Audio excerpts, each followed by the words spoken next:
Students, यह कक्षा 10 की हिंदी की बुक से संस्कृत का प्रथम पाठ है जिसका नाम है वाराणसी।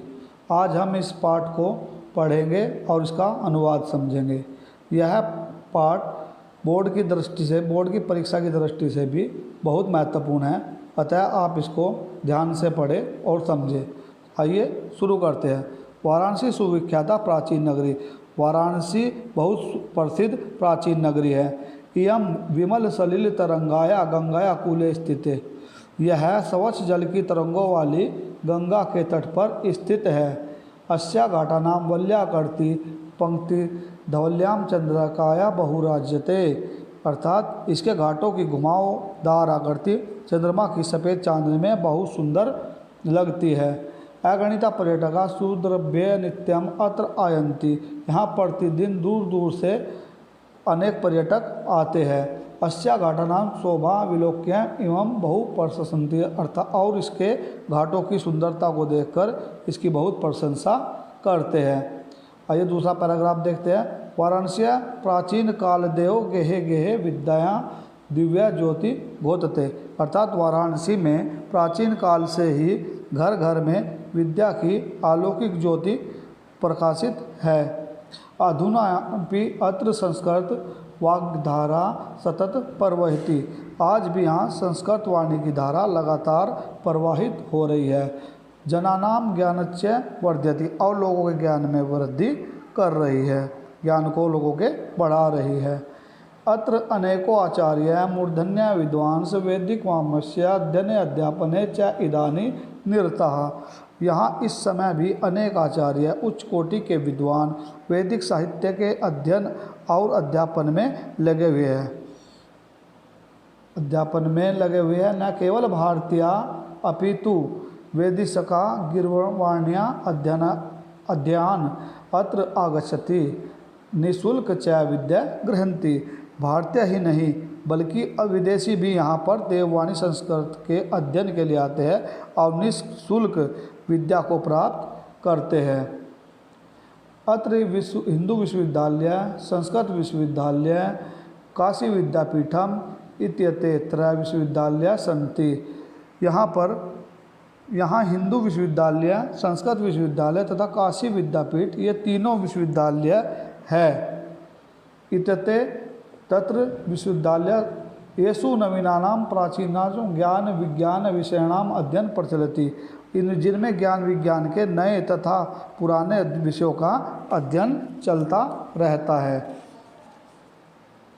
भारतीय संस्कृति ऐसा नगरी भारतीय संस्कृति संस्कृत भाषाश्च केंद्र स्थलम अस्ति।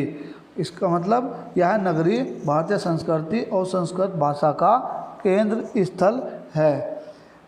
इत एव संस्कृत पामस्य संस्कृत आलोक सर्वत्र प्रसरति। यहीं से संस्कृत साहित्य और संस्कृति का प्रकाश सभी जगह फैला है।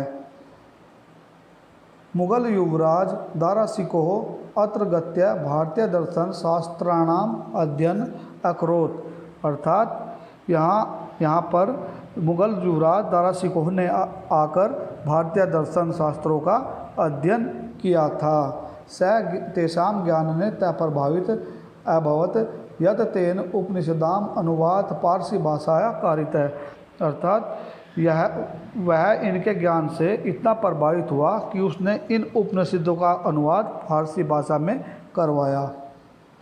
इयं नगरी विविध धर्माणां संगम स्थली। यह नगरी विभिन्न धर्मों की संगम स्थली है। महात्मा बुद्ध, तीर्थंकर पार्श्वनाथ, शंकराचार्य, कबीर, गोस्वामी, तुलसीदास अन्य च बहवो महात्मानां अत्रागत्य स्वीयान् विचारान् प्रसारयन्, अर्थात महात्मा बुद्ध, तीर्थंकर पार्श्वनाथ, शंकराचार्य, कबीर, गोस्वामी, तुलसीदास और अन्य बहुत से महात्माओं ने यहाँ आकर अपने विचारों को फैलाया। न केवलम दर्शने साहित्य धर्मे अपितु कला क्षेत्रपि इयं नगरी विविधना कला शिल्पांश्च करते लोके विश्रुता, अर्थात केवल दर्शन और धर्म साहित्य के क्षेत्र में ही नहीं अपितु बल्कि कला के क्षेत्र में भी यह नगरी तरह तरह की कलाओं और शिल्पों के लिए विश्व में प्रसिद्ध है। अत्रत्य कोशस्य वाटिका देशे देशे सर्वत्र स्पृहन्ते। यहाँ की रेशमी साड़ियाँ देश विदेश में पसंद की जाती है। अत्रत्या प्रस्तर मूर्तियाँ प्रस्थिता, यहाँ की पत्थर की मूर्तियाँ प्रसिद्ध है।